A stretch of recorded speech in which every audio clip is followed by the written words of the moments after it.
ግን የኛን ድክመት ይጠቀምና ይሄ መንፈስ የሚያድርብን ሰዎች ሰነፎች ሶስቱ ስላሴ እና ስንፍናው ደግሞ ስላሶች የሚል ሰው አለ። ስላሶችም አይባልም፣ ሶስት ስላሴም የለም፣ አንድ ስላሴ ነው ያለው። ምክንያት የስንፍና መንፈስ የቀትር ጋኔን እንዳይወጋው ሌላ ስራ እንኳን ቢያጣ የራሱን ቆብ ቀዶ ይሰፋል እንጂ ያለ ስራ አይቀመጥም። ያለ ስራ ክርስቲያን ለጊዜው ይህስ ጠፋልኝ ብሎ ሳይዘናጋ እየጾመ እየሰገደ እየተጋ እየመጸወተ እየራራ በተለይ ከዚህ ዋና ኃጢአቴ አላቀኝ እያለ ክርስቶስን እየለመነ ተግቶ እየለመነ ረጅም ጊዜ መታገስ አለ። ስለዚህ አንተ የግድ እየተቀሰቀስክ የግድ እየተመከር እስኪ ራስ ንቃ፣ ትጋ፣ ከዚያች ትንሽ ፍጥረት ተማር፣ ትጋትን ገንዘብ አድርጉት ነው የሚለን ክርስቲያኖች። ለመዳን ትጋት ያስፈልጋል። ስንፍና ክፉ በሽታ ናት። እግዚአብሔርን ሲያምነው ሶስትነቱን ማመን አለበት። አንድ ነው ግን ሶስትነት አለው። ሶስት አምላክ አለ የሚል ትምህርት የለንም። ሶስትነት ያለው አንድ አምላክ አለን ነው ምነው። አሁን ምእመናንም ለሌሎቹ እንቅፋት እንዳትሆኑ መጠንቀቅ ያለባችሁ። ለነገሩ ምእመናን ብቻ አይደላችሁም፣ አንዳንድ አገልጋዮችም እንሳሳታለን። ሶስቱ ስላሴ ስላሶች የሚል ሰው አለ። ስላሶችም አይባልም፣ ሶስት ስላሴም የለም፣ አንድ ስላሴ ነው ያለው። አንድ አምላክ ሶስትነት አለው እንጂ ስላሴ ስላሴ ስላሴ የሆነ ሶስት ስላሴ የለም። ክርስቲያኖች አንድ ስላሴ ነው ያለው፣ አንድ አምላክ ነው ያለው። የአንዱ አምላክ ግን ሶስትነት አለው። የስም ሶስትነት አለው፣ የአካል ሶስትነት አለው፣ የግብር ሶስትነት አለው። ግን አንድ ብቻ ነው፣ አንድ ብቻ ነው። ስላሶችም ተብሎ የብዙ ስላሶች ማለት በሬዎች፣ ፍየሎች እንደማለት የተለያዩ ማለት ነው። ሶስት የተለያዩ አካላት ተባብረው አምላክ አልሆኑም፣ ስላሶች አይባልም። ስላሴ ብቻ ነው የሚባለው። እየሰማችሁ ነው አይደለም ክርስቲያኖች? ስላሴ እንጂ ስላሶች ሶስቱ ስላሴ ያላዋቂ አነጋገር ነው። አውቃችሁ እንደዚያ ነው ብላችሁ እንዳልሆነ ይታወቃል። ግን ደግሞ ሰሚያችንን የበለጠ ያሳስታል። ሶስት ስላሴ የለም፣ ስላሶች የሚባልም አምላክ የለም። ስላሴ ስላሴ ማለት አንድ አምላክ ሆኖ ሶስትነት ያለው ማለት ነው። ስለዚህ ተመልከቱ፣ ምስጢረ ስላሴን የማያምን ሰው በአንዱ በእግዚአብሔር ስላመነ በዚህ ዘመን አይድንም።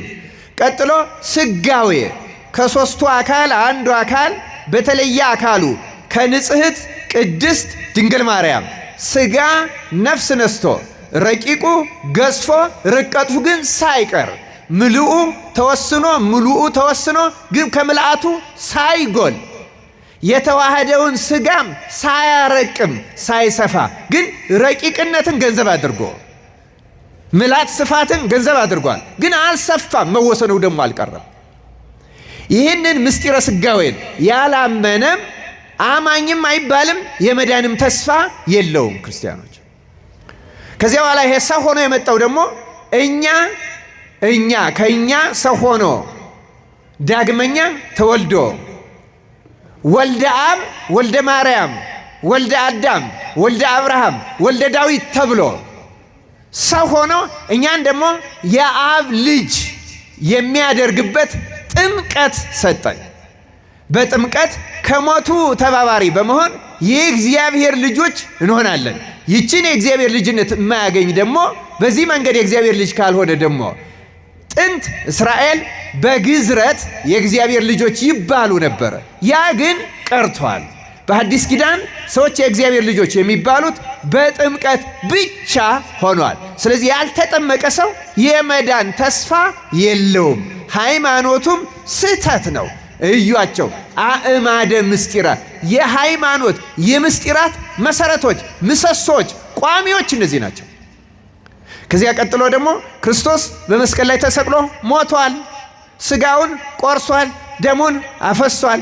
ስጋዬን የበላ ደሜን የጠጣ የዘላለም ሕይወት አለው፣ ስጋዬን ያልበላ ደሜን ያልጠጣ ግን ይፈረድበታል ብሏል። ስለዚህ አሁንም ያልቆረበ ሰው የመዳን ተስፋ የለውም። በዚህም የማያምን ሃይማኖቱ ስህተት ነው፣ ክህደት ነው። አራት በስላሴ ማመን፣ ሰው በመሆኑ ማመን፣ ስለኛ ተጠምቆ እኛን የእግዚአብሔር ልጆች ለማድረግ አዲስ ግዝረትን ሽሮ የእግዚአብሔር ልጅ የሚያደርግበት ጥምቀት የሚባል ቃል ኪዳን መስጠቱን ማመንና መጠመቅ፣ ስጋውን መብላት ደግሞ መጠጣት የዘላለም ሕይወት እንደሚሰጥ ማመንና መብላትና መጠጣት። 4 የመጨረሻው ትንሣኤ ሙታን ነው።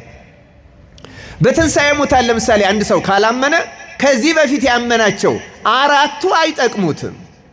በሥላሴ ቢያምን፣ በስጋዌው ቢያምን፣ በጥምቀት በቁርባን ቢያምን ትንሣኤ ከሌለ፣ የክርስቶስ ዳግም ምጽአት ከሌለ፣ የክርስቶስ ዳግመኛ መምጣትና ፍርድ ከሌለ፣ ኃጥእ ጻድቅ መባል፣ በቀኝ በቆም በግራ በቆም ወደ ዘላለም ሕይወት ወይም ወደ ዘላለም ሞት መሄድ ከሌለ ማመኑ ምን ይጠቅመዋል? በሥላሴ ቢያምን ባያምን፣ በቁርባን ቢያምን ባያምን፣ በጥምቀት ቢያምን ባያምን፣ በስጋዌ ቢያምን ባያምን ምን ይጠቅመዋል? ምክንያቱም ፍርድ የለማ። ስለዚህ ተመልከቱ፣ ትንሣኤ ሙታን ማለት የቤተ ክርስቲያን መሰረት ማለት ነው። አሁን እንደዚህ በዝናብ እንኳን በትዕግስት የምንማረው ትንሣኤ ስላለ ነው፣ ምጽአት ስላለ ነው፣ ፍርድ ስላለ ነው። ያ ባይኖር ለምን እንጾማለን? ያ ባይኖር ለምን እንጸለያለን? ያ ባይኖር ሰዓታት፣ ማህሌት፣ ቅዳሴ፣ ምስጋና፣ ትምህርት፣ ጉባኤ፣ ንስሐ፣ ቀኖና፣ ቤተ ክርስቲያን መሰብሰብ፣ ጉባኤ ምን ያደርጋል? ፍርድ የለማ እንደ እንስሳት ሞቶ መቅረት ቢሆን። ስለዚህ የሃይማኖት መሰረት የሚባለው አንዱ ትንሣኤና ምጽአት የአዲስ ኪዳን ቤተ ክርስቲያን መሰረቶች ናቸው። ክርስቲያን ይሄ ባይኖር ምንም የለም። ስለዚህ ቤተ ክርስቲያን መሰረት ስለሆነ ለቤተ ክርስቲያን ለመኖሯ፣ ለክህነቷ፣ ለቁርባኗ፣ ለሁለንታዋ መሰረት ስለሆነ ምጽአቱን፣ መምጣቱን፣ መፍረዱን፣ ማዳኑን፣ ማጽደቅ፣ መኮነኑን ግልጥልጥ አድርጋ ታስተምራለች። አሁንም እግዚአብሔር መንፈስ ቅዱስ ምስጢሩን ለሁላችን ይግለጸልን። ክርስቲያኖች መሰረታዊ ነገር ነው ይሄ። እነዚህ አሁን ምንም ዝም ብለው አይደለም አእማድ የተባሉት።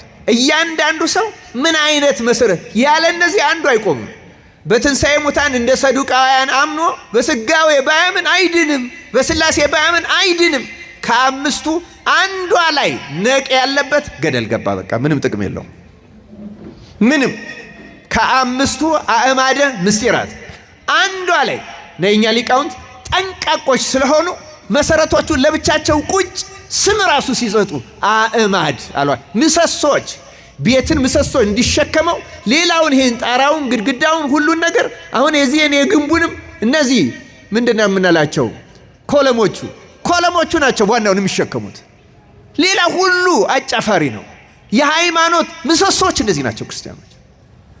ታዲያ ቤተ ክርስቲያን ይህን ዕለተ ምጽአቱን ምስጢረ ምጽአቱን በቋሜና በዚህ በደብረ ዘይት በተለየ መንገድ ብትናገረውም ዓመቱ ሙሉ ግን የምትመሰክረው ነው። ጸሎት ሃይማኖት ትላለች በቅዳሴዋም ጊዜ ወንሴፎ ትንሣኤ ሙታን ወሕይወተ ዘይመጽእ ለዓለመ ዓለም። እነሆ የሙታንን ትንሣኤ ምን እናደርጋለን? ተስፋ እናደርጋለን። ምክንያቱም ስጋዌውን ተስፋ እናደርገው መጥቷላ፣ ሰው ሆኗል። ዳግመኛ ሰው አይሆንም፣ ይመጣል ገና የሚሉ ሐሳዊ መሲህን ጠባቂዎች ናቸው።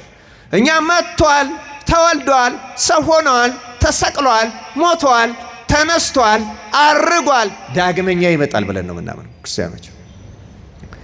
ጥንቅቅ ያለ ትምህርት ነው ያላት ንጽሕት ተዋህዶ ሃይማኖታችን። በእሷ በዚህች እምነት ያጽናን መድኃኔ ዓለም ክርስቶስ። ክርስቲያን እና ክርስቲያኖች ታዲያ ይህንን እንደዛ ነው የሚመጣውንም የሚመጣው ሕይወት ባይኖርማ ይሄ ሁሉ ነገር የለም። ቅድም እንዳልኳቸው የሚመጣ ሕይወት አለ። ይሄኛው ጊዜያዊ ሕይወት ነው፣ መጠለያ ነው።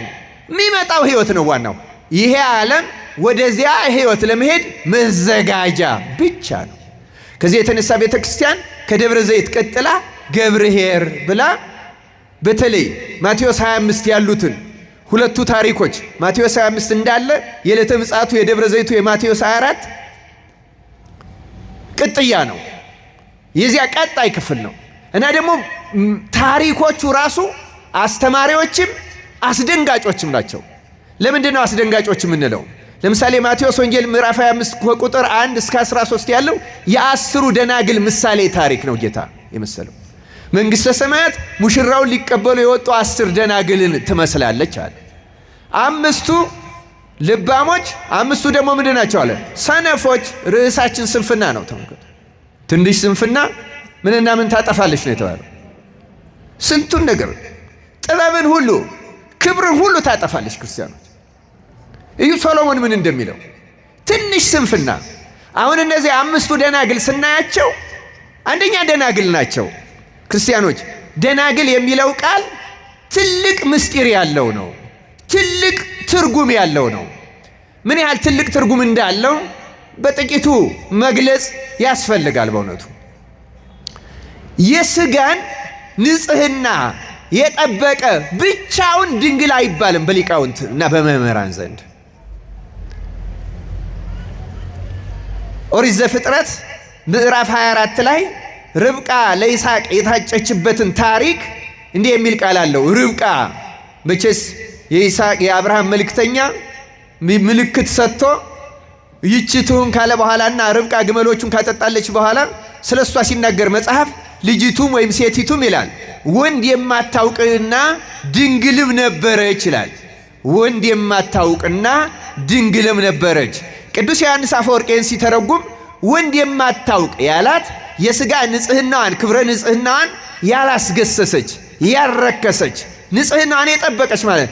ድንግል ማለት ግን ሕሊናዋም ያልባዘነ ያልባከነ ያልተመኘ ማንን አገባ ይሆን የትኛው ባሌ ይሆን ይሄ ይሆን ያ ይሆን ብላ አንድም ቀን አንድንም ሰው ያልተመኘች።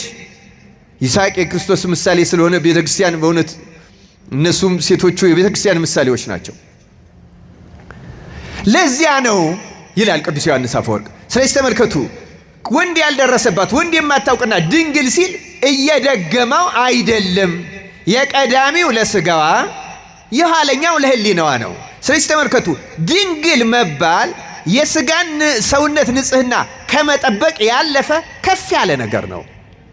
ታላቁ አባት ባስልዮስ ዘቂሳርያ በተነሳሂነቱ በጣም ከትህትናው የተነሳ እንዲህ ይላል፣ እኔ ከሴት ጋር አልተኛሁም ድንግል ግን አይደለሁም ይላል የኛ ትሁት አባት ባስልዮስ። የእግዚአብሔርን ቃል ሲናገር ከአንደበቱ እንደ እሳት ልክ በእሳት አምሳል መንፈስ ቅዱስ በበዓለ ሃምሳ በጰራቅሊጦስ በሐዋርያት ላይ እንደወረደ እሳት እየተጎረደ ከአንደበቱ እየወጣ ምእመናንን ሲዋሃዳቸው ቅዱስ ኤፍሬም አይቶ ምስክር ሆኖለታል። በምትሃት በድግምት አየር አጋንንትን ጠንቋይ ስቦ አንዲትን ያላቅሙ የሆነች ሴት ያጋባው ሰውና የክህደቱን ክርስቶስን ክጃለው ብሎ የክህደት ወረቀቱን ለአየር አጋኔን መቃብር ላይ የሰጠን ሰው ባስልዮስ 40 ቀን አጽሞ አጋድሎ እየጸለየ በመንፈሳዊ ተጋድሎ ሰይጣኑን አሸንፎ ከብዙ ዓመት በኋላ የወሰዳትን ወረቀት ከእጋኔሉ እጅ ተቀብሎ ያንን ክርስቶስን የካደ ከጋኔን አፋቶ አለያይቶ ለክርስቶስ ማርኮ ያመጣ ታላቅ ጻድቅ ነው ባስልዮስ። ባስልዮስ ከሞተ በኋላ በሕይወት እያለ ያልተፋቀችላትን ኃጢአቷን በወረቀት ያለው ኃጢአቷ በሙሉ ከተፋቀ በኋላ አንድ ትቀራለች። ወደ ቅዱስ ኤፍሬም ይጃላል። ቅዱስ ኤፍሬም ደግሞ ወደ ባስልዮስ ግን ሞቶ ታገኘዋለሽ፣ ሳትጠራጠሪ አስከሬኑ ጣየው ይፋቅልሻል አላት። ሞቶ አስከሬኑ ላይ እጹብ የሆነችን ኃጢአት የፋቀ ያስተሰረየ ብርቱ ጻድቅና አማላጅ ነው። ይሄ ጻድቅ ትሑት ስለሆኑ ጻድቃን፣ ትሑት ስለሆኑ ሊቃውንት፣ ትሑት ስለሆኑ ቅዱሳን እኔ ከሴት ጋር አልተኛውም ግን ድንግል አይደለሁም ማለት ይገርማቸዋል። አያችሁ ድንግልና እንዴት ከባድ እንደሆነ። ክርስቲያኖች አባ ጊዮርጊስ ዘጋስጫ እነ ቅዱስ ኤፍሬም በተለይ ውዳሴ አምላክ በተባለ አሁን ቅርብ ጊዜ በአማርኛ ተተርጉሟል። የመዝገበ ጸሎት ላይ ባለው ሳይሆን የ7 ቀን ራሱን የቻለ ዳዊት የሚያክል ትልቅ የነ አባ ሲኖዳ የነ ቅዱስ ዮሐንስ የነ አባ ጳኩሚስ የነዚህ ስብስብ ያለበት ትልቅ ውዳሴ አምላክ ላይ ጸሎት አለ። እዚያ ጸሎት ላይ ቅዱስ ኤፍሬም ከትህትና የተነሳ ድንግሉ ኤፍሬም እኔ ከዘማዎቹ ጋር ዝሙትን ፈጸምኩ እያለ ንስሐ ይገባል። የቅዱሳን የትህትና ነው። የትህትናም ብቻ አይደለም፣ መንፈስ ቅዱስ እንደኛ ያለ ዘማ ሲጸልየው እንዲታረቅበት ለነሱ የገለጸው ነው። ክርስቲያኖች ድንግልና ከፍ ያለ ነው። መጽሐፍ ስለተነሳያን ሲናገር ንስሐ ዘማዊውን ድንግል ታደርገዋለች ይላል አይልም? አዎ እንዴት ነው ድንግል የምታደርገው ማለት የሥጋ ድንግልናውን ትመልስለታለች ማለት አይደለም። አንድ ሰው ንስሐው ፍጹም ሆነ የሚባለው ኃጢአቱን መተው ብቻ ሳይሆን የኃጢአቱን ስር ነቅሎ ጥሎ ልክ አንዲት ሕፃን ልጅ ወይም አንድ ሕፃን ልጅ ገና 5 ዓመት 6 ዓመት በታች ያሉ ልጆች በሴትና በወንድ መካከል ያለ ሩካቤ ምን እንደሆነ በሕሊናቸው እንደማያውቁት እውነተኛ ንስሐው ፍጹም የሆነለት ሰው ሩካቤ ምን እንደሆነ ከአይምሮው እስኪጠፋ ድረስ አይምሮው ድንግልና ይሰጠዋል። ንስሐ ዘማዊን ድንግል ታደርጋለች ማለት ህሊናው ልክ እንደ ሕፃን ልጅ እንደ 40 ቀን ሕፃን ይላሉ አባቶቻችን። የ40 ቀን ሕፃን እንዲህ ያለ ነገር እንደማያውቀው ህሊናው ወደዚያ ንጽህና ትመለስለታለች ማለት ነው። እግዚአብሔር ህሊናችንን ለዚያ ደረጃ ያድርስልን። እረ እንደው ኃጢአት በደላችን ይቅር ብሎ ለመንግስቱ ያብቃን። ይውላችሁ አሁን ይህን የነገርኳችሁ ስለምንድን ነው? ድንግልና ምን ያህል ከፍ ያለች ነገር መሆኗን እወቁ። ግን 10ሩ ደናግል ተመልከቱ። ለዚህ ድንግልና ከበቁ በኋላ ከዚህ ድንግልና በኋላ ትንሽ ስንፍና ተገኘችባቸው። ይውላችሁ ትንሽ ስንፍና ደናግል ናቸው ይላል። ከደናግል አሁን የዕለተ ምጽአት ፍርድ በጎቹን በቀኝ ፍየሎቹን በግራ ያቆማል የሚለውን ሁላችን እናውቀዋለን። ግን እነማን ናቸው? እስኪ እነማን ናቸው የሚፈረድባቸው ስንል የሚመስለን ለአንዳንዶቻችን ዘማውያን። ልክ ነው፣ ዘማውያን ይፈረድባቸዋል። ሌቦች፣ ዋሾች፣ ገዳዮች ልክ ነው፣ እነዚህ ሁሉ ይፈረድባቸዋል። የእግዚአብሔር ቃል ግን የሚነግረን ክርስቲያኖች አስተውሉ። የእግዚአብሔር ቃል ግን የሚነግረን እነዚህ የታወቀ ኃጢአት ሰርተው ንስሐ ያልገቡ ሰዎች ብቻ አይደለም የሚፈረድባቸው። ከፍ ያለውን ጸጋና ክብር ከያዙ በኋላ ትንሽ ስንፍና የተገኘችባቸው ልክ እንደ 5ቱ ደናግል ነገራቸው ሊከስር ይችላል። ክርስቲያኖች አያሳዘናችሁም? ስንፍና ምን እንደምታደርግ። እነዚህ እኮ ደናግል ናቸው። ህሊናቸው ንጹህ ነው። ዝሙትን አያስቡትም፣ ስርቆትን አያስቡትም፣ መግደልን አያስቡትም፣ ወይም ሌላው ነገር አያስቡትም። መብራታቸውን ይዘዋል። የትኛውን መብራት? የምግባሩን መብራት፣ የተጋድሎውን መብራት፣ የጾሙን መብራት፣ የጸሎቱን መብራት፣ የብዙን ነገር መብራት ይዘዋል። አንድ ግን ዘይት ጎደላቸው። ያ ዘይት የተባለው ምን ይመስላችኋል ክርስቲያኖች? ዘይት ምንድን ነው? በመጽሐፍ ቅዱስ ዘይት 2-3 ቦታ በወንጌል ተገልጿል። ለምሳሌ ሉቃስ 10 ላይ ከኢየሩሳሌም ወደ ኢያሪኮ ሲሄድ በወንበዴዎች ተይዞ የተደበደበውን ቁስለኛ ሳምራዊው ዘይትና ወይን ቁስሎቹ ላይ አፍሶ አሰረለት ይላል አይልም? ወይም ደግሞ ስትጾሙ እንደ ግብዞች አትጠውልጉ፣ እናንተ ፊታችሁን ታጠቡ፣ ራሳችሁን ተቀቡ፣ ዘይት ተቀቡ የሚል ቃል አለ። ዘይት ተብሎ ተቀቡ፣ መቀባት። ዘይት የፍቅር ምሳሌ ነው ክርስቲያኖች። ስለዚህ ተመልከቱ ክርስቲያኖች፣ እነዚህ ደናግል ቅድም እንደነገርኳችሁ ድንግልና አስጨናቂና ከፍ ያለች ነገር ናት።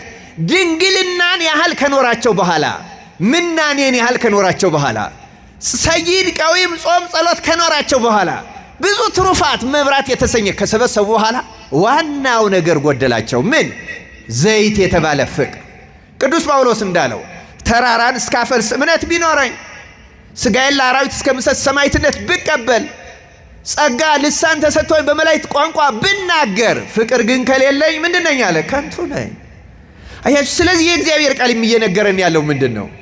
እናንተ የሚመስላችሁ የሚፈረድባቸው የለየላቸው ወንበዴዎች ጋጠወጡ ምናምን ብቻ ይመስላችኋልን?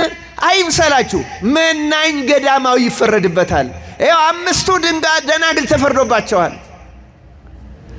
አገልጋይ፣ ሐዋርያ፣ ካህን፣ ጳጳስ ይፈረድበታል። በምን ምክንያት? እኔ ንጽሕናዬን ጠብቄልሃለሁ ይለዋል ጌታን መጥቶ። በአፌ አልዋሸሁበትም፣ በእጄ አልሰረኩበትም፣ በአካሌም ዝሙት አልፈጸምኩበትም፣ የሰጠኸኝ መክሊት ጠብቄያታለሁ ሰውነቴ ውስጥ ቀብሬ። እኔ እኮ አትርፍበት ነው ያልኩ እንጂ ቅበራት አላልኩም ይላል ጌታ። ጠብቄዋለሁ።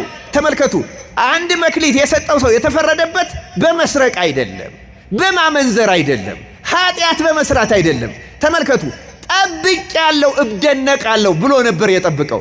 መጠበቅ ብቻውን አያጸድቅም። ድንግልና መጠበቅ ብቻ፣ ንጽህና ከንፈርን መጠበቅ ብቻ ትልቅ ነገር ነው፣ ግን ብቻውን በቂ አይደለም።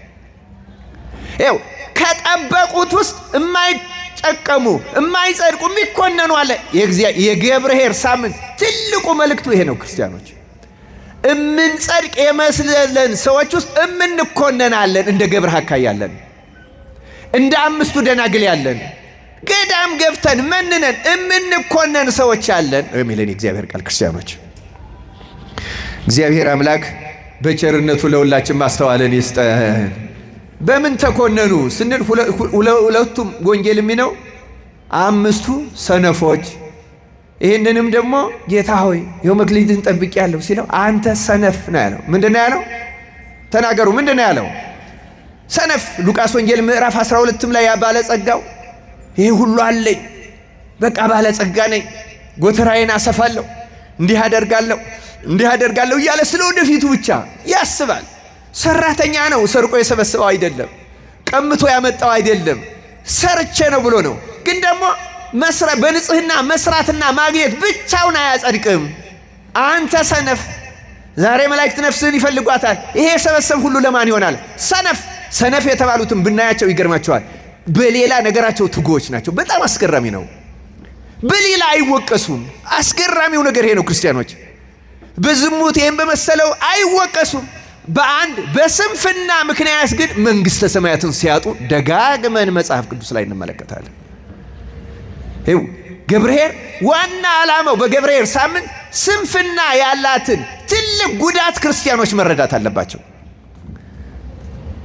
ልክ እንደ ሌላው፣ ልክ እንደ መግደሉ፣ ልክ እንደ ማመንዘሩ፣ ልክ እንደ ሐሰት ምስክርነቱ፣ ልክ እንደ ሌላው ኃጢአት ከመንግሥተ ሰማያት ታስወጣለች። አላውቅህም አንተ አመፀኛ ታሰኛለች። እግዚአብሔር አምላክ በቸርነቱ ከዚህች ስንፍና ሁላችንንም ይፈውሰን። የተወደዳችሁ የእግዚአብሔር ቤተሰቦች ስንፍና ቅዱስ ወግሪስ፣ እስቲ ወግሪስ በሉ። ወግሪስ የተባለ በግዕዝ አባ ገብረ ኪዳን ግርማ እንዲያውም ተርጉመውታል ወደ አማርኛ። ቅዱስ ወግሪስ የቅዱስ ወግሪስን መጽሐፍ እሳቸው ወደ አማርኛ ተርጉመውታል። አሁን ገበያ ላይ ይኖር አይኖር አላውቅም፣ ልታነቡት ትችላላችሁ። ወግሪስ የሶስተኛው ክፍለ ዘመን የጥንት ቅዱስ አባት ነው። ይሄ አባት በጣም ገዳይ፣ ለሌሎች ኃጢአቶች ሁሉ መነሻ ከሚያደርጋቸው 8 ኃጢአቶች አንዱ ስንፍና ነው። ስንፍና እውነተኛ ካህናት እውነቱን ለመናገር በዝሙት ያለ ልጃቸውን ለስጋው ደሙ እንደማያቀርቡት በትክክል በስንፍና የተያዘ ሰው ለስጋው ደሙ አይበቃም። ክርስቲያኖች ከገዳይ ልክ ቁጥሩ ከነዝሙት ነው። ክርስቲያኖች ስንፍና ከባድ ኃጢአት ነው። አልተለመደም። አሁን ግን እውነተኛ ምእመናን የምናስተምርበትም ዛሬ ምክንያቱ ይሄ ነው።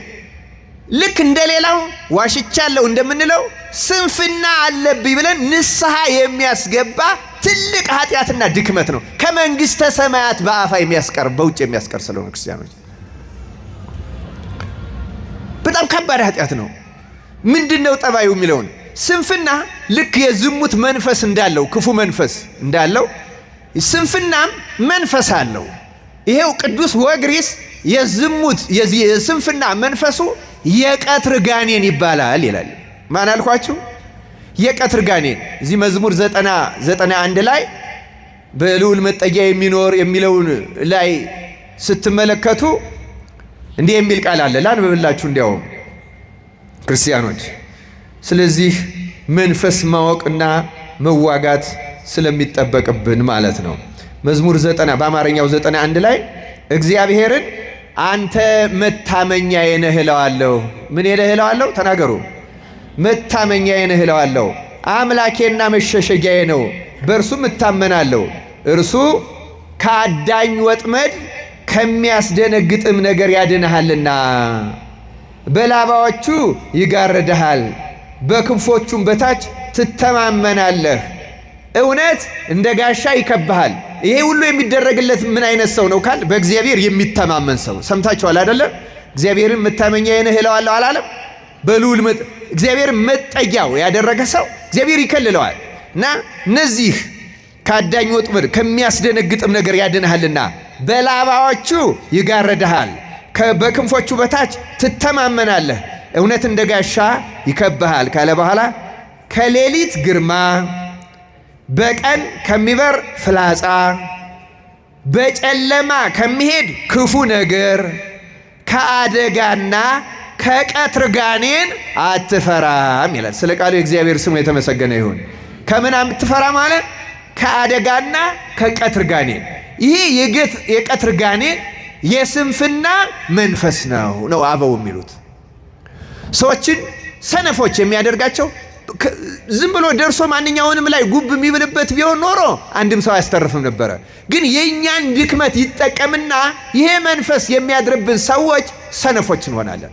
እና ስንፍናው ደግሞ በጣም ከባድ ነው ክርስቲያኖች፣ ስንፍና እና የዚህ የስንፍና መገለጫዎቹ ሁለት መልክ አለው ይላሉ። ስንት መልክ አለው አልኳችሁ? ስንፍና ሁለት መልክ ነው ያለው። በጣም አስገራሚ ሁለት መልክ አለው ማለት በአንዳንዱ ሰው ላይ የሚገለጽበት መንገድ ሰውየውን የሚያደርገው እና ሌላውን ሰው የሚያደርገው፣ አንዳንድ ጊዜ ደግሞ ሁለቱም አንድ ሰው ላይ ሊታዩ ይችላሉ። ሁለቱም ጠባያት ማለት ምልክቶቹን ልንገራችሁ። ለምሳሌ የነዚህ የስንፍና መናፍስት ያደረብን ሰዎች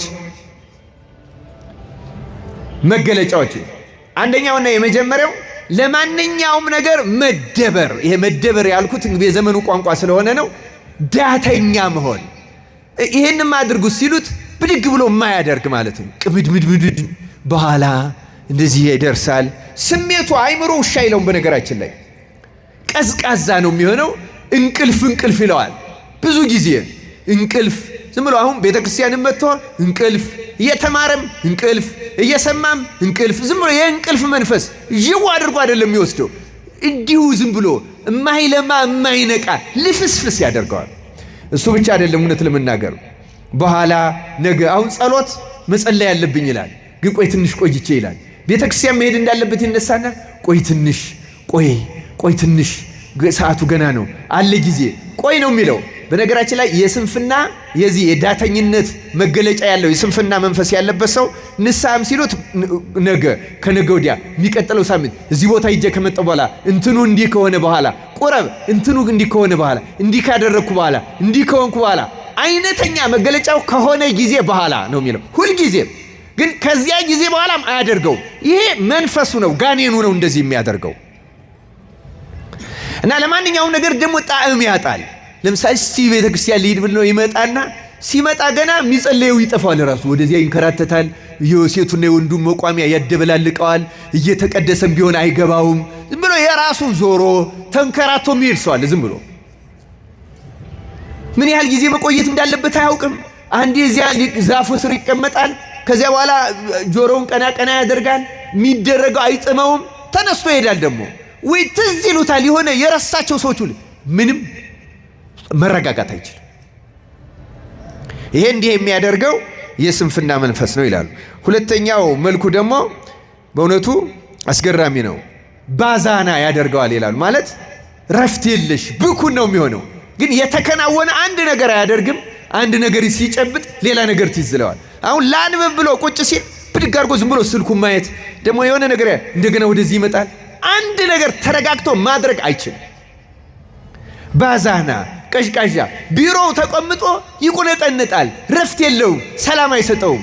ቤቴ ብሄድ ይሻላል እና ቤት ይሄዳል። ቤቱ እንደገና ያስጠላዋል። ጓደኛ ይፈልጋል። የሆነ ሰው አግኝቶ ማውራት ያሰኘዋል። ይሄ አይነተኛ የስንፍና መንፈስ መገለጫው ነው ክርስቲያኖች። እና ተራ ነገር የሚያስቅ እየተጋነነ ውሸቱ የበዛ ማአት ነገር፣ ከዛ ምስጢሩን ሁሉ ይገልጣል። ምክንያቱም መለፍለፍ ያስገድደዋል። የግድ ማውራት ያለበት ይመስለዋል። በቃ ሰዎች ካልደወሉለት ራሱ ይቁነጠነጣል። የሆነ ነገር የጎደለው ቅብዝብዝብዝብዝ ያደርገዋል። አንድ ነገር ተረጋግቶ መስጨረስ አያስችለው። እግዚአብሔር ከዚህ መንፈስ የተያዘውን ሁሉ መድኃኔ ዓለም ክርስቶስ ይፈውስልን።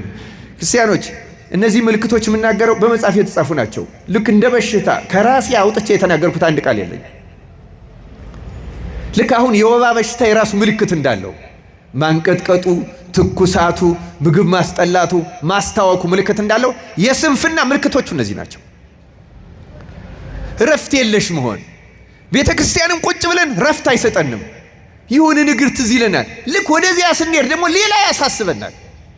ኧረ አምላካችን ሆይ ይቅር በለን በቸርነት በእውነት እግዚአብሔር ከዚህ መንፈስ ነፃ ያውጣን። ክርስቲያኖች በጣም አስገራሚ ነገር ነው። አሁን ይሄ ትንሽ ልተኛ ላንቀላፋ እንደዚህ ነው እንሂድ እያሉት እንኳን በእውነቱ ለቤተ ክርስቲያን ተነስ ሲባል እስቲ ቆይ ትንሽ እንላለን አንልም። እንዲው ቄሶቹም እኮ ገና እንዲው እናንተ ደግሞ ተጋ ያለ ሰው ካለ አያታስቀምጥ እንግዲህ እንዲው ጀመረ የሚባሉ ሰዎች አሉ። እንዲህ ይላል መጽሐፈ ምሳሌ ምዕራፍ 6 ቁጥር 4 ጀምሮ ለዓይንህ እንቅልፍን ለሽፋሽፍቶችህም እንጉልቻን አትስጥ። እንደ ሚዳቋ ከአዳኝ እጅ እንደ ወፍም ከአጥማጅ እጅ ትድን ዘንድ አንተ ታካች ወደ ገብረ ጉንዳን ሂድ። መንገዷንም ተከትለህ ተመልክተ ጠቢቡን አለቃና አዛዥ ገዥም ሳይኖራት መብላም በበጋ ታሰናዳለች፣ መኖዋንም በመከር ትሰበስባለች እና ቁጥር 10 ላይ በጥቂት ትተኛለህ፣ ጥቂት ታንቀላፋለህ፣ ትተኛም ዘንድ ጥቂት እጅህን ታጥፋለህ። አያችሁ፣ ጥቂት ልተኛ፣ ቆይ ትንሽ እንላለን አንለም። ይች መገለጫው። ከዚያ እንዲህ ይላል ሶሎሞን፣ እንግዲህ ድህነትህ እንደ ወንበዴ ችጋርህም ሰይፍ እንደታጠቀ ሰው ይመጣብሃል። ስንፍና ከገዳይ በጣም ካደገኛ ችጋርን ሁሉ ጎትተው ከሚያመጡት ኃጢአቶች አንዱ ስንፍና ነው። ክርስቲያኖች መጽሐፈ ኢዮብ ላይ እንዲህ የሚል ቃል አለ። መጽሐፈ ኢዮብ ምዕራፍ 5 ቁጥር 2 እና 3 ላይ ሰነፉን ሰው ቁጣ ይገድለዋል ይላል። በነገራችን ላይ ስለ ሰነፍ እዚያ ምልክቱ ላይ ዮሐንስ ዘሰዋስው የሚባል አባት ነው ምልክቶቹን የጻፈልን የተናገራቸው። እና የሰነፍ ሰው አንዱ ምልክቶቱ ደግሞ ብው ብሎ መቆጣት ይላል። በቀላሉ ነው የሚቆጣ ሰነፍ ሰው ይላል። አንድ ትንሽ ነገር ሲናገሩት እንዴት ትይኛለሽ፣ እንዴት ትለኛለህ፣ እንዴት ላይ ያ ሁሉ ጋኔል ነው የሚያደርገው። ይገርማቸዋል። የስንፍናው የዚህ የቀትር ጋኔኑ የስንፍናው መንፈስ በተለይ ድካሙን ሲነገረውማ ብው በቃ መጮህ ነው። ምን ማለት ነው ታዲያ? ይህን ነው አሁን ደግሞ ኢዮብ የሚነግረን፣ ይህን የሚያረጋግጥ ነው። ክርስቲያኖች ተመልከቱ። መጽሐፈ ኢዮብ ምዕራፍ 5 ቁጥር 2 ላይ እንዳልኳችሁ ሰነፉን ሰው ቁጣ ይገድለዋል፣ ሰነፉንም ቅናት ያጠፋዋል። አያችሁ ደግሞ ቅናትም አለበት። ቅናት ያጠፋዋል። ሰነፍ ሰው ስር ሰዶ አየሁት፣ ድንገትም መኖሪያውን ረገምሁ። ይገርማል በጣም አያችሁ። ሰነፍ ምን ሆኖ አየሁት? ስር ሰዶ አየሁት፣ መኖሪያውን ደግሞ ረገምሁ። በጣም ይገርማል። እግዚአብሔር አምላክ ከዚህ መንፈስ በእውነት ሁላችንንም ነፃ ያውጣን። ክርስቲያኖች ብዙዎቻችን የሌለብን ሊመስልን ይችላል። በጣም ክፉ መንፈስ ነው። ሙሉ በሙሉ ህድረት የሚባለው ይሄ ተዋርሶት የሚኖረው ጥቂት ሰው ሊሆን ይችላል። እየመጣ እየጎበኘው የሚሄደው ሰው ግን ብዙ ሰው ነው። ይገርማቸዋል። እና እንደውም ነወግሪስ የሚሉት በተለይ ቀን ላይ ይሰለጥናል ይላሉ። የቀትር ጋኔን ስለሆነ በ24ቱም ሰዓት ይሰለጥናል። በአንዳንዱ ሰው ላይ ግን ከረፋዱ 4 ሰዓት እስከ 10 ሰዓት የሚያረገውን ነው የሚያሳጣው ይላሉ። አንዳንዱን ልምሾ ነው የሚያደርገው። ስራ ሲስሉ ጣዕም አይሰጠውም። እንዳልኳችሁ ዳተኛ ነው የሚያ። አንዳንዱን ደግሞ ቀዥቃዣ ረፍት የሌለው አንድ ነገር ተረጋግቶ የማይጨርስ ጸሎት ጀምሮም አይረጋጋም ዝም ብሎ። አሁን በዚህ በቤተ ክርስቲያንም አንዳንዶቻችን ጸሎት ላይ ሁሉ ረፍት ይነሳላል። ዝም ብሎ ወዲያ ትዝ የማይለው ስራ አቡነ ዘበሰማያት ሲባል ትዝ የሚለው ሰው አለ። ወዲያው ጨርሶ ማድረግ የሚችለውን እኮ ነው። መንፈሱ ነው ግን የማያረጋጋን። ይገርማቸዋል። በጣም ክፉ መንፈስ ነው። መረጋጋት ይደርሳል እኮ አንዳንዱ። እውነት ለመናገር እኛን ካህናት ሁሉ ሌሊት በማስተኛት ባያሸንፈን ረፍት በማጣት ግን ያሸንፈናል። አውቆ ቀዥቃዣ ነው የሚያደርገን። ረፍት የለሽ ተመስጠን መጸለይ አንችልም እና መብትም ይመስልናል መንቀሳቀስ። እግዚአብሔር በእውነት ከዚህ በሽታ ሁላችንም ይፈውሰን። ይህ ያላጠቃው ሰው የለም። ቀላል ይመስላል እና እንደ ሌላው ኃጢአት ስለሆነ ለብዙ ሰው አይታወቀውም። ረቂቅነቱ ገዳይነቱ ከዚህ የተነሳ ነው። ክርስቲያኖች ሰነፉ ጠቢቡ ሰለሞን ደግሞ በእውነቱ እንዲህ ይላል። መጽሐፈ ምሳሌ ምዕራፍ 17 ቁጥር 10 ላይ ሰነፍ በልቡ አምላክ የለም ይላል። ይህንን እነዚህ ገዳማውያን አባቶች የሚሉ ምንድን ነው? ጸሎቱ ይባረድና በግድ ይጨርሰውና እንደው ለመሆኑ ይላል በኋላ በልቡ እኮ ነው እንደው ይሰማን ይሆን አሁን እንዲስ ብለን ይሰማናል እንጂ እግዚአብሔር የለም ብሎ አፍ አውጥቶ ይክዳል እኮ ማለት አይደለም። በውስጡ ግን ወደ ተስፋ ማቁረጥ ያደርሰዋል። የስንፍና አንዱ መጨረሻው ተስፋ መቁረጥ ነው። እዲያ አሁን እኔ ሊምረኝ አሁን እኔ ሊሰማኝ ድካሙን ያሳየውና መልሶ እንደገና ተስፋ ቆርጦ በጠፍር አስሮት ከነበረው በሰንሰለት ይጨምርበታል ማለት ነው። በተስፋ መቁረጥ እንደገና በበለጠው ያስረዋል አውቆ። አይ እንደው መቼም እንኑር ብለን ነው እንጂ አሁን በዚህ አገልግሎት እኛ ልንጠቀም ነው እያለ ካህኑም ሁሉ በሚፈጽመው አገልግሎት ተስፋ ያስቆርጠዋል። እግዚአብሔር እንደዚህ ተስፋ ከመቁረጥ በቸርነቱ ይጠብቀን። ለዚህ ነው ሰነፍ በልቡ አምላክ የለም ይላል የተባለው። በራሱ አገልግሎት ተስፋ ይቆርጣል። ይሄስ ያነበብኩላችሁ መዝሙረ ዳዊት ነው። መዝሙር 14 ቁጥር 1 ነው። ግን ደግሞ ስንፍና ይገርማችኋል። እንደዚህ ሰምተን ተምረን በቀላሉ የማይለቅ መንፈስ ነው። በጣም አስቸጋሪ መንፈስ ነው። እንዲያውም ሶሎሞን እዚህ ላይ ነው 17:10 ላይ የሚለው 100 ግርፋት በሰነፍ ጠልቆ ከሚገባ ይልቅ ተግሳጽ በአስተዋይ ሰው ጠልቆ ወደ ልቡ ይገባል ይላል። ስለ ቃሉ የእግዚአብሔር ስሙ የተመሰገነ ይሁን። 100 ግርፋት አይገባውም ማለት እኮ ሰነፍ ስንፍና ባህሪው ከሆነ አንድ ሰው ብታደርጉት ብትሰሩት ቶሎ አይለቀው። ታዲያ እንዴት ነው የሚለቀው? ክርስቲያኖች እንዴት ነው የሚለቀው? መፍትሄው ምንድን ነው? ቅዱሳን አበው የሚናገሩት የመጀመሪያው ሰነፍ መሆኑን አውቆ መናዘዝ አለበት ይላሉ። ለካህን በተናዘዛት ቅጽበት የዚህ የቀትር ጋኔን ኃይሉ መድከም ይጀምራል ይላሉ። ምን ማድረግ ይጀምራል? መድከም። ምክንያቱም ተናዞበታል። ክህነት ዋዛ እንዳትመስላችሁ ክርስቲያኖች። ክህነት የድህነታችን መጠለያ ክርስቶስ ያስቀመጠልን አለት ናት። የጠላት መፈጥፈጫ ናት ክህነት። ክርስቲያኖች መናዘዝ ብቻውን ልክ የችግሩ መታወቅ የመፍትሄው ግማሽ ነው እንደሚባለው መናዘዝ ብቻውን መንፈሱን ያደክመዋል ይላሉ። ያደክመዋል። ከዚያ በኋላ ደግሞ ካህን የሚሰጠውን መፍትሄ መቀበል ነው። ምንም ተወዳዳሪ የሌለው መፍትሄ የመጀመሪያው ራሱ ይህንን አውቆ እምቢ ብሎ መትጋት። ልክ እንቅልፍ ሲለው ሙቀቱ ወደ ቤተ ክርስቲያን የሚመጣበት የጸሎት ሲባረድ፣ ለምሳሌ ለጸሎት ልቡናው ሲባረድበት መስገድ። ምን ማድረግ አልኳችሁ? መስገድ። ይቅር በለኝ እያለ መድኃኔ ዓለም ክርስቶስ ሆይ ይቅር በለኝ እያለ ድክም እስኪለው መስገድ አባሮ ያንን መንፈስ ያስወግድለታል። ልክ መንፈሱ ሲቀና ጸሎቱን ይቀጥላል። ይሄ ለአንድ ክርስቲያን ግዴታ ነው። መናዘዝ አስፈላጊ ነው። ካህኑ የሚሰጠው ቀኖና መቀበል እና ያንን መፈጸም ግን ትጋትን ገንዘብ ማድረግ። ቅድም ያነበብኩላቸው መጽሐፈ ምሳሌ ላይ አንተ ሰነፍ፣ አንተ ታካች ወደ ገብረ ጉንዳን ሂድና ተመልከቱ፣ ፍለጋዋን ተከትለህ ጠቢብ ሁን፣ ከእርሷ ተማር። አለቃ አዛዥ ሳይኖራት ነው የሚለው። በበጋ መኖዋን ትሰበስባለች፣ ራሷን ታሰማል። ስለዚህ አንተ የግድ እየተቀሰቀስክ የግድ እየተመከር እስኪ ራስህ ንቃ፣ ትጋ፣ ከዚያች ትንሽ ፍጥረት ተማር። ትጋትን ገንዘብ አድርጉት ነው የሚለን ክርስቲያኖች። ለመዳን ትጋት ያስፈልጋል። ስንፍና ክፉ በሽታ ናት። ቅድም እንዳልኩት ሶሎሞን እንዳለው ትንሽ ስንፍና ጥበብንና ክብርን ታጠፋለች እንዳለች ያቺ ትንሽ ስንፍና የደናግሉን ሲኦል አስገባቻቸው። አንዲት ፍቅርን ለማሰንፈው ለይቅርታ ሰንፈው ለይቅርታ ለፍቅር ዘግይተው የደከሙበትን ድካም ሁሉ መና በላው። ክርስቲያኖች ዜሮ ገባ። አምላካችን እግዚአብሔር በቸርነቱ ይታረቀን። የመጨረሻው ጸሎት ነው። ለማንኛውም የማንኛውም ነገር በእውነቱ መድኃኒቱ ጸሎት ነው እና ደግሞ አለመቸኮል። አባቶች የሚሉት አለመቸኮል ማለት እንደዚህ ያለ መንፈስ ቶሎ አይለቅም። የራቀ ይመስልና ይመለሳል። እንደገና የጠፋ ይመስላል የሆነ ምክንያት ሲያገኝ እንደገና። እንደውም አባቶች ሲያስረዱ ምን ይላሉ? አሁን የዚህ እናንተ የደብረ ምስራቅ ገብርኤል ግቢው አስፋልት ነው እንጂ አሁን ይሄ መሬት ሆኖ በጋ ላይ ሳሩ ጠፍቶ አቧራ የሚሆን መሬት ታስታውሳላችሁ አይደለም? ዝናብ ጠብ ሲል ሳሩ ይበቅላል አይበቅልም? ይኸው አንዳንዱ ኃጢአት እንደዚህ ነው ይላሉ። አንዳንዱ ኃጢአት ትንሽ ስንጸልይ፣ ቤተክርስቲያን ስንመጣ፣ ስንጾም፣ ስንማር ልክ እንደ አቧራው የጠፋ ይመስላል፣ ግን ከስር አለ፣ ዘሩ አለ። ምክንያቱም ዝናብ ጠብ ሲል ያ ብቅ እንደሚለው ይሄኛውም ትንሽ ምቹ ሁኔታ ሲያገኝ በሰውነታችን ብቅ ይላል። ስንፍናም ቢሆን ሐሰትም ቢሆን ዝሙትም ቢሆን ሌላ ኃጢአት ቢሆን ሰንኮፉን ነቅለን ካልጣልነው በቀር ይመለሳል።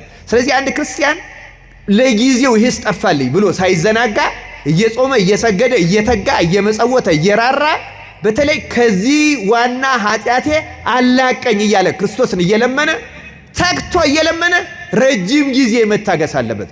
ክርስቶስ ትዕግስቱን አይቶ ነቅሎ ይጥልለታል ይላሉ። መድኃኔ ዓለም ክርስቶስ ከሁላችን ነቅሎ ይጣልልን።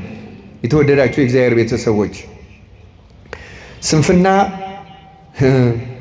አምስቱን ደናግል ጉድ የሰራ ነው እና በጣም አስቸጋሪ ኃጢአት ነው።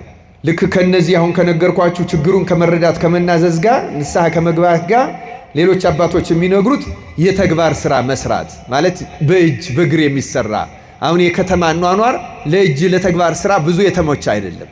ግን ነቅተን ተግተን ያን ብናደርገው እግዚአብሔር ስንፍናን እያራቀልን።